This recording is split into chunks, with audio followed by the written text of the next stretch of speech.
Au cours de la nuit du 5 au 6 juin 1944, les parachutistes des 82e et 101e divisions aéroportées américaines sont largués sur leur zone de saut située autour de Sainte-Mère-Église et de Sainte-Marie-du-Mont et à l'ouest du Merderet. En dépit de la dispersion des parachutistes liés aux mauvaises conditions météo et à la DCA ennemie, des groupes de combat improvisés se rassemblent et convergent vers leurs objectifs. La prise du pont sur le Merderet et le contrôle de la chaussée de la Fière ont une importance capitale car elles permettent de sécuriser le flanc de la tête de pont et son exploitation ultérieure vers l'ouest. Ici, à la Fière, il y a 77 ans, les troupes aéroportées américaines ont connu leur engagement le plus important et le plus meurtrier. Le manoir et le pont sont pris dès le matin du 6 juin par la compagnie A du lieutenant Dolan du 505e régiment, après un combat acharné. Un groupe de parachutistes du 507e régiment, des lieutenants Lévy et Cormillo, occupe brièvement le hameau de Coquigny à l'extrémité ouest de la chaussée en début d'après-midi. Une contre-offensive ennemie les refoule au nord, vers le groupe du lieutenant-colonel Timis, encerclé dans un verger de pommiers sur la rive ouest du Marais. Depuis Coquigny, le feu ennemi fixe les positions. Le major Kellam, commandant le 1er bataillon du 505e régiment, trouve alors la mort victime d'un tir de mortier. Le général Gavin, commandant adjoint de la 82e division aéroportée, dirige la bataille sur la ligne de front. Le 7 juin, un déluge de feu s'abat sur les parachutistes. Le sergent Owens, après la mort de tous les officiers de sa section, envoie un message à son commandant de compagnie, le lieutenant Dolan, pour savoir s'il doit tenir ses positions. Le Pathfinder Bob Murphy apporte la réponse. Il n'y a pas de meilleur endroit pour mourir. Les parachutistes vont tenir leur position. Sans armes lourdes, ils arrêtent les contre-attaques ennemies appuyées par l'artillerie et les blindés. L'arrivée de renforts du 507e régiment d'infanterie parachutiste et du 325e régiment d'infanterie aérotransportée par planeur les 7 et 8 juin permet de relever la compagnie A du 505e régiment fortement éprouvée. La découverte d'un passage à gué dans le Marais inondé permet de renforcer les parachutistes du lieutenant-colonel Timis et de tenter de reprendre Coquigny par la rive ouest du Marais. Cette tentative nocturne du 325e régiment d'infanterie aérotransportée, au cours de laquelle s'illustre le soldat De Glopper, échoue. La seule solution est alors de prendre la chaussée de vive force. Le 9 juin, appuyé par les chars et l'artillerie débarqués à Utah Beach, la charge sur la chaussée menée par le capitaine Ray du 507e régiment sur ordre du général Gavin balaie l'ennemi de Coquigny. Le capitaine Ray établit ensuite la jonction avec les hommes du lieutenant-colonel Timis retranchés et encerclés depuis le 6 juin dans le verger de pommiers. Les deux rives du Merderet et du Marais inondé sont désormais aux mains des parachutistes.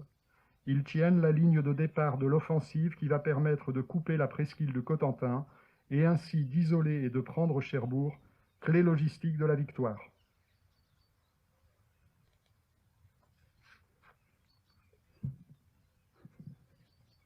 Bonjour and good afternoon, ladies and gentlemen and distinguished guests. I am Major Christopher Howes of the 82nd Airborne, and thank you for attending today's ceremony. Thank you to Lieutenant Commander Simone for the reading. I will now translate what he said into English for the story of the Battle of Les Fayets. During the nights of June 5th and 6th of 1944, paratroopers of the 82nd Airborne Division and the 101st Airborne Divisions missed their designated drop zones and parachuted around Sainte-Mère-Église, Sainte-Marie-du-Mont, and the western edge of Merderet River. Adverse weather conditions and anti-aircraft fire resulted in widely dispersed formations. Despite this setback, improvised little groups of paratroopers, commonly known as LGOPs, quickly assembled and converged upon a myriad of objectives. The seizure of Lafayette Road and Bridge, upon which many of you are currently standing, was vital to protect the flank of the arriving bridgehead, subsequently enabling advancement to the west. 77 years ago on these very grounds, the 82nd Airborne Division embarked in one of the bloodiest battles of its history. That morning, after intense and fierce fighting, the manor house to your rear, and the bridge were taken by Alpha Company of the 505th Parachute Infantry Regiment, commanded by Lieutenant John Dillon. In the early afternoon, the paratroopers of the 507th Parachute Infantry Regiment briefly gained control and occupied the village of Kwakini on the other side of the causeway. They were subsequently forced north into the enemy counterattack. A group commanded by Lieutenant Colonel Timmins became surrounded within an apple orchard on the western edge of the marsh. From Kwakini, enemy fire pounded our paratroopers. Major Kalim, commander of the 505th Parachute Infantry Regiment, was mortally wounded in a mortar attack. General James Gavin, assistant commander of the 82nd Airborne Division, was commanding paratroopers on the front line. On June 7th, a firestorm rained down on our paratroopers, almost completely overwhelming American forces. Sergeant Owens of the 505th Parachute Infantry Regiment dispatched a pathfinder named Robert Murphy to Lieutenant Dillon with instructions. Robert Murphy brought back the reply of, "There's no better place to die." So the 505th held its position armed only with the weapons they carried against an enemy with superior numbers, tanks, and artillery. The paratroopers continued to fight. Reinforcements arrived on June 7th and 8th from the 507th Parachute Infantry Regiment and the 325th Glider Infantry Regiment of the 82nd Airborne Division to provide relief for the sorely tested 505th. At this time, paratroopers discovered a passageway across the flooded marshes, and they joined Lieutenant Colonel Timmins. An assault was mounted to retake Kwakini for the west. This night attack failed despite the bravery of a myriad of men, including Private Charles de Glopper of the 325th Glider Infantry Regiment, who was posthumously awarded the United States Congressional Medal of Honor. The only solution was a frontal attack over the road under heavy enemy fire. On June 9th, General Gavin ordered a charge across the causeway, supported by artillery and tanks. Forces landed at Utah Beach, led by Captain Robert Ray of the 507th Parachute Infantry Regiment. These actions finally succeeded in the clearing of an enemy force from Kwakini village. Captain Ray established a link-up with Lieutenant Colonel Timmins. His group was pinned down under enemy fire in the apple orchard, all the way from as far back as June 6th. The paratroopers of the 82nd Airborne succeeded in their mission of securing both sides of the Murderette River and its flooded marshlands. In doing so, they cleared the way for the Allied offenses to cut off the peninsula, isolate enemy forces, and subsequently liberate the port of Cherbourg, the key to victory to the invasion.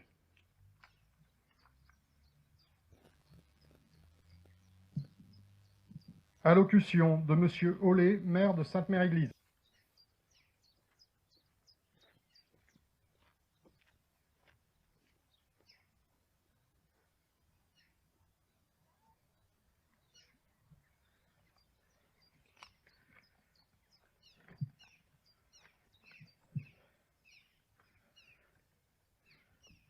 Mesdames et messieurs les autorités civiles et militaires, mesdames, messieurs les élus, messieurs les anciens combattants et porte-drapeaux, mesdames, messieurs, ladies and gentlemen, civil and military authorities, ladies and gentlemen, elected officials, gentlemen veterans and flag bearers, ladies and gentlemen.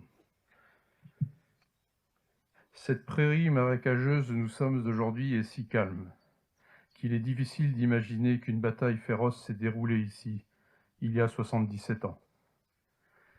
Beaucoup de jeunes soldats y ont laissé la vie, leurs parents ne les ont jamais revus. Ce secteur restera à jamais le sanctuaire des parachutistes de la 82e division aéroportée américaine. Quelques habitants, jeunes à l'époque, se souviennent encore de cette bataille. Aujourd'hui encore, ils ont en mémoire les cris des soldats blessés, isolés de leurs camarades et ne pouvant être secourus. Ils agonisaient seuls pendant de longues heures, puis le silence. Qui peut oublier ça? Notre liberté a été à ce prix. On n'a jamais pu dire merci à ceux qui sont tombés. Alors c'est pour ça que les Normands viennent et reviennent chaque année devant les monuments. C'est pour les remercier et les honorer. Les générations se succèdent par an, et se succéderont, et encore, et je n'ai aucune inquiétude. Comme ce fut le cas pour moi, parents et grands-parents nous transmettent l'histoire de ces vaillants combattants venus combattre pour notre liberté. Jamais personne n'oubliera ici, j'en suis sincèrement convaincu. Au nom de tous les habitants de cette région, empêchés par le virus d'être parmi nous, je rends hommage à tous ces héros du jour J, et particulièrement ici aux troupes aéroportées de la 82e division américaine. Qu'elles soient américaines, allemandes ou françaises, merci aux autorités civiles et militaires de leur présence et d'avoir permis de réaliser cette cérémonie en l'honneur de nos libérateurs.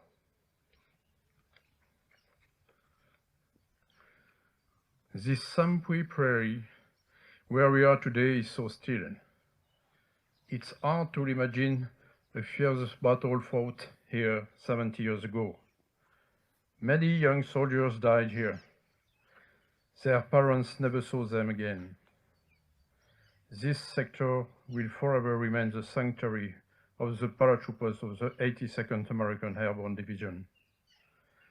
A few residents, young at the time, still remember this battle.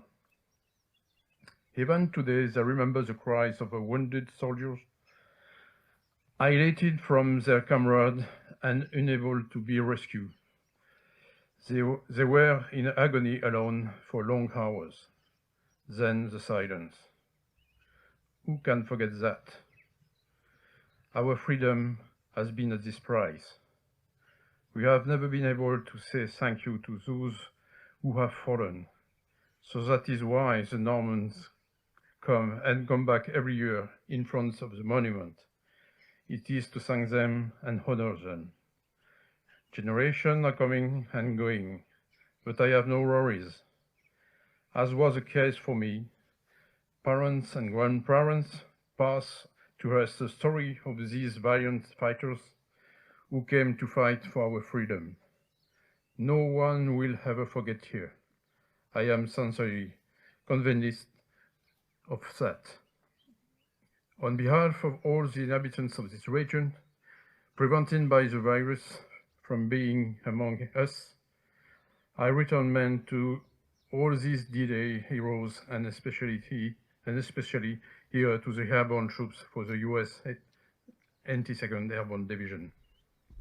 Whether American, German or French, thank you to the civil and military authorities for their presence and for making this ceremony possible in honor of our veterans. God bless America. Long life to the Franco-American and now Franco-German friendships. Long life freedom and long life France. Airborne.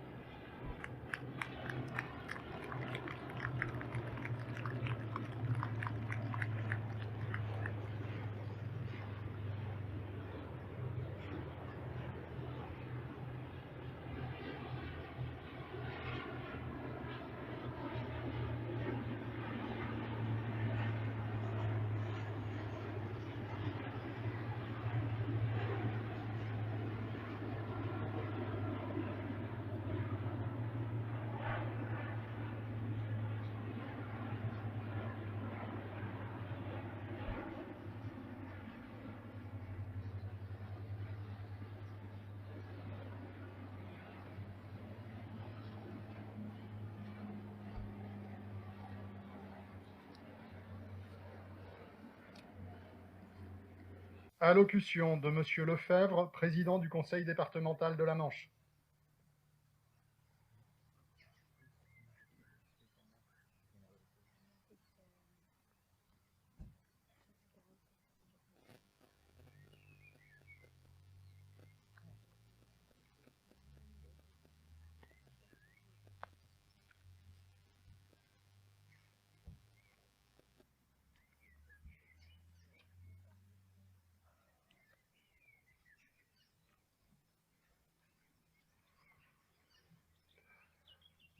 Monsieur le préfet, général d'armée Townsend, colonel Morgan, monsieur le député, monsieur le maire, monsieur le procureur de la République, mesdames et messieurs les représentants civils et militaires français et étrangers, mesdames, messieurs.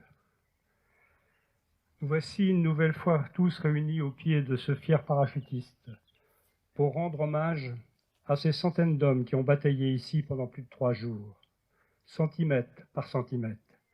Et ils ont conquis le terrain occupé depuis des années par les Allemands. Leur combat fut héroïque pour garder le contrôle de ce petit pont, situé juste là, près de nous. Aujourd'hui, comme ça a été rappelé, ces environs sont calmes, paisibles.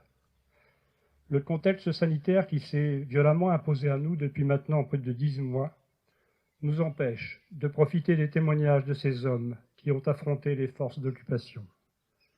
Leur engagement sans faille a permis le succès du débarquement à Utah Beach. S'ils lâchaient ce pont, les Allemands pouvaient bloquer l'avancée des troupes alliées. Ils ont tenu bon. Quelle leçon pour nous aujourd'hui. Certains d'entre eux sont d'ailleurs suffisamment en bonne forme physique pour avoir envisagé d'entreprendre le long et difficile voyage des États-Unis vers la Manche. Hélas, ils ne l'ont pas pu. Nous avions cependant l'immense honneur de compter parmi nous, hier, Carver McGriff, vétéran de la 90e division d'infanterie, âgé de 97 ans, qui a débarqué, lui, à Utah Beach. Nous l'exprimons chaque année, mais c'est un message que nous ne répéterons sans doute jamais assez. C'est véritablement grâce à tous ces volontaires alliés, originaires de si nombreux pays, que la France et l'Europe peuvent aujourd'hui vivre en paix. Et ce n'est pas une mince affaire, tant cette stabilité reste toujours fragile. Le devoir de mémoire que nous pratiquons depuis de nombreuses années doit se transformer en devoir d'avenir. D'ici le 80e anniversaire du débarquement, nos chers vétérans ne seront pratiquement plus présents. Cet engagement vers l'avenir nous oblige à l'égard des jeunes générations. Et parmi les premiers départements libérés de France, la Manche connaît le prix du sang versé pour retrouver sa liberté. Freedom is not free, comme l'a déclaré un vétéran. Oui, effectivement, la liberté n'est pas gratuite. Aujourd'hui, le sang a séché et les plaies se sont cicatrisées. De nombreux monuments jalonnent les chemins de la liberté suivis par les Alliés. Ils témoignent de l'âpreté des combats et ils rappellent à quel point la Manche a payé cher sa liberté retrouvée par les civils tués et par ses villes détruites. On pourrait croire que 77 ans plus tard, le sujet est clos. Eh bien non, hier encore, 2 nouvelles statues ont été inaugurées, une dédiée à Sainte-Marie-du-Mont, l'autre à Utah Beach. Alors oui, c'est vrai, ces inaugurations n'ont sans doute pas bénéficié de tout le faste et de tous les spectateurs qu'elles auraient dû mériter. Tout comme il est vrai, cette commémoration de la Fière, aussi recueillie et émouvante soit-elle, elle reste à nos yeux un peu dégradée. On a vu tout à l'heure passer les Dakota, les C-47, on attendait les portes s'ouvrir et voir les parachutistes, malheureusement. Où est cette foule immense qui, chaque année, vient à pied depuis Sainte-Mère-Église pour saluer avec la chaleur qu'on lui connaît les descendants des 82e et 101e Airborne. La ville de Sainte-Mère-Église a toujours entretenu des liens forts avec les vétérans américains et leurs familles, pour une raison très simple. C'est à Sainte-Mère que se trouvaient les 3 immenses cimetières provisoires de la guerre, avec près de 14 000 tombes, dans un bourg de 1300 âmes. Croyez-moi, les habitants de Sainte-Mère savent le prix payé pour rendre à la Manche, à la France, à l'Europe, sa liberté.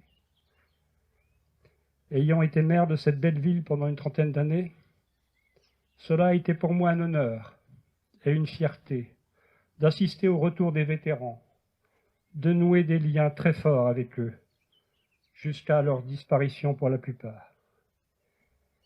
Ils ne sont plus là, c'est notre rôle aujourd'hui de donner du sens à ces cérémonies. Nous sommes un peu entre nous, permettez-moi un dernier mot peut-être un peu plus personnel.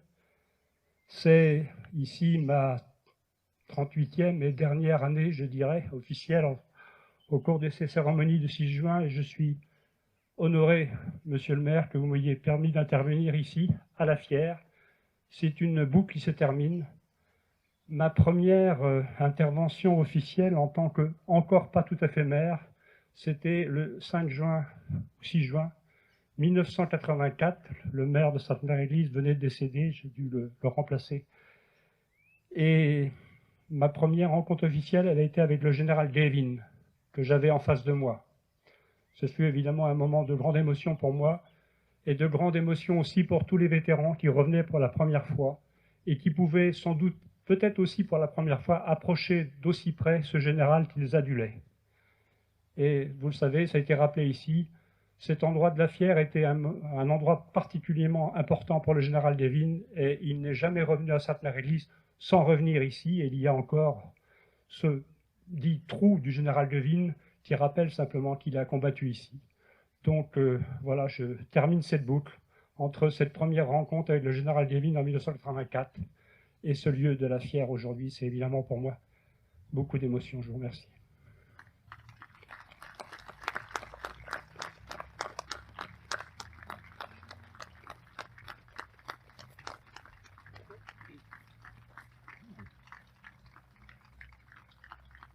Allocution du colonel Morgan, commandant adjoint logistique de la 82e division aéroportée des États-Unis d'Amérique.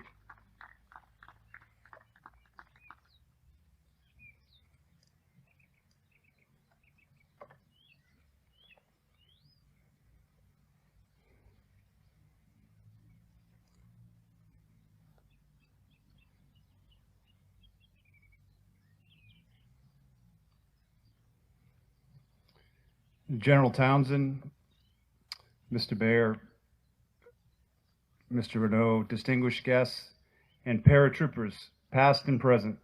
Thank you for attending, thank you for planning, thank you for coordinating and hosting today's very special ceremony. My name is Shane Morgan. I'm the Deputy Commander of the 82nd Airborne Division, and I'm a very proud United States Army paratrooper. Unfortunately, COVID prevented this from occurring last year, but it's an incredible honor for all of us to be here today in France, paying tribute to the Americans who fought valiantly on this hallowed ground 77 years ago.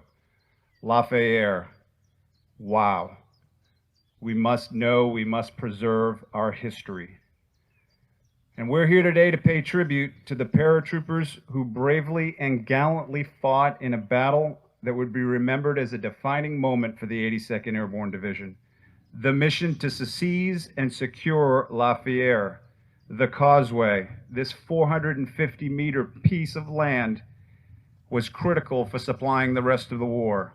And what it was of strategic importance. But it was a small fight by paratroopers, little groups of paratroopers, that accomplished a strategic objective. Countless feats of heroism, but it must be remembered that before any American boot landed on the beach, the valor of the paratroopers here at Lafayette would help determine victory or defeat in the Normandy campaign. We must know and preserve our history. Standing here today, it is the undeniable bravery of these little groups of paratroopers, or what we today identify as LGOPs. Absolutely astonishing in the face of certain danger. Seemingly insurmountable odds, they did not stop. Their mission was to get across that bridge, and against tremendous amounts of enemy machine gun fire, mortars, artillery, and even tanks, they did not stop. We must know and preserve their history. It is here where brave men like Captain John Sauls would turn and shout, "Follow me.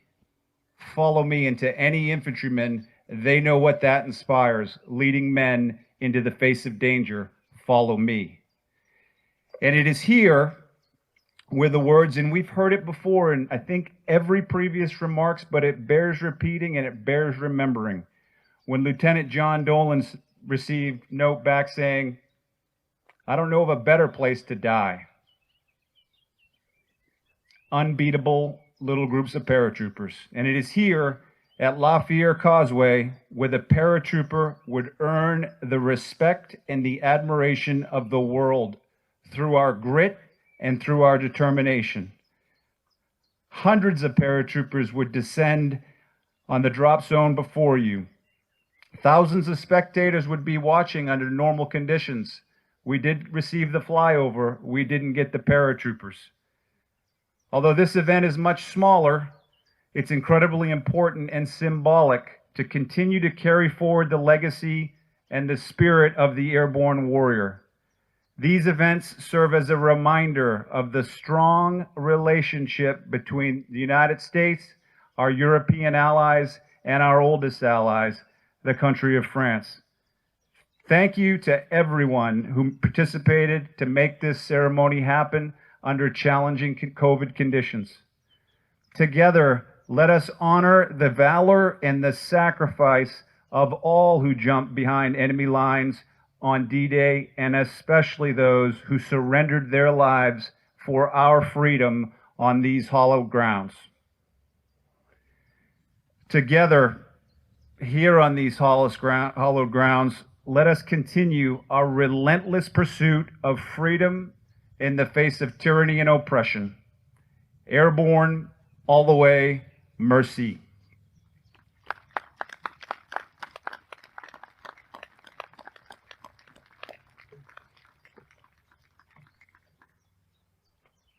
Allocution de Monsieur Gavory, préfet de la Manche.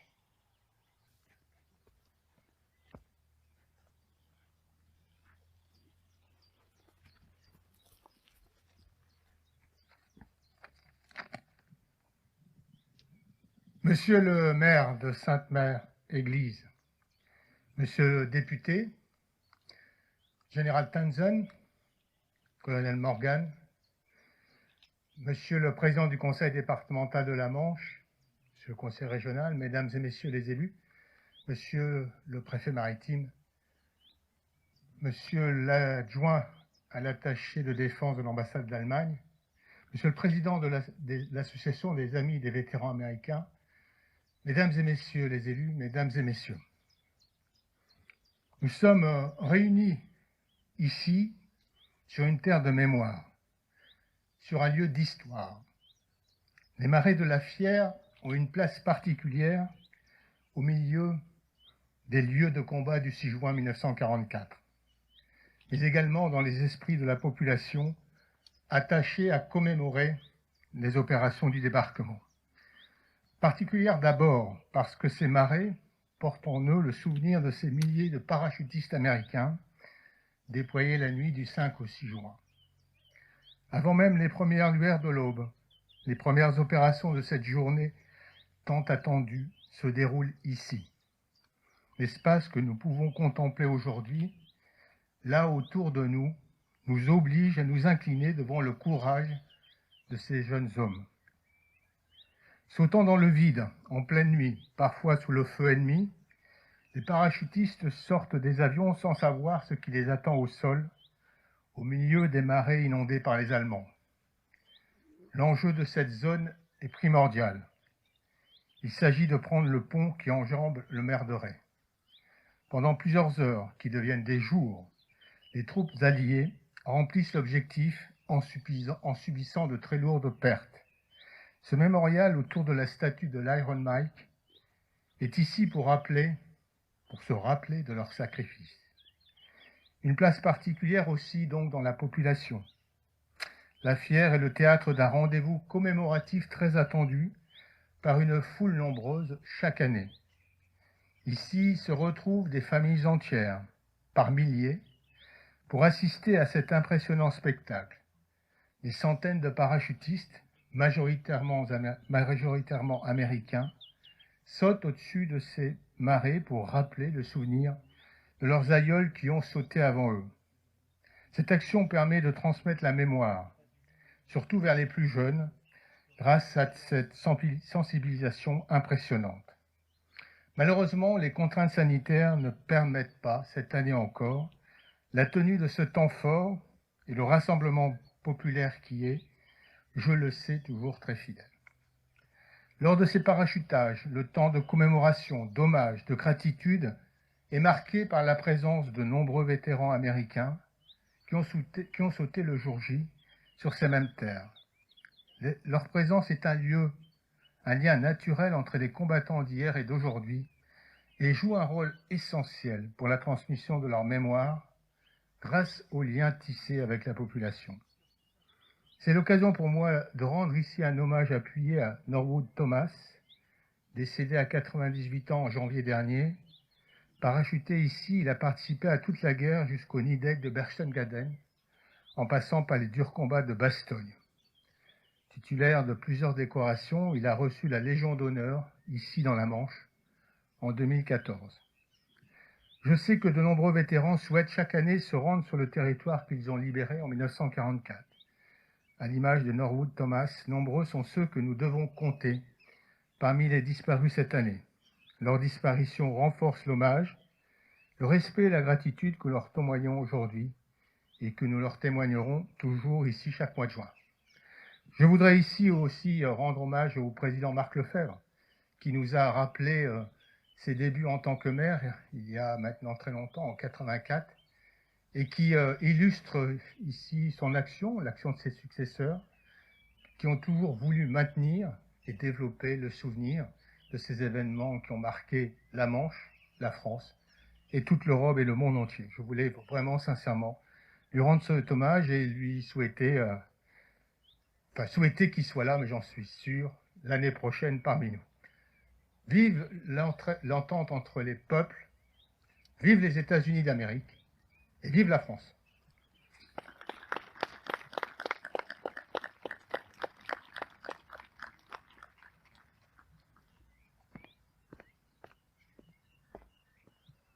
Nous allons maintenant rendre hommage aux morts en procédant à un dépôt de gerbes qui sera suivi d'une minute de silence, puis des hymnes nationaux américains, allemands, suivis de la Marseillaise. Je vous demande de bien vouloir vous lever et vous découvrir pendant la minute de silence et jusqu'à la fin des hymnes nationaux.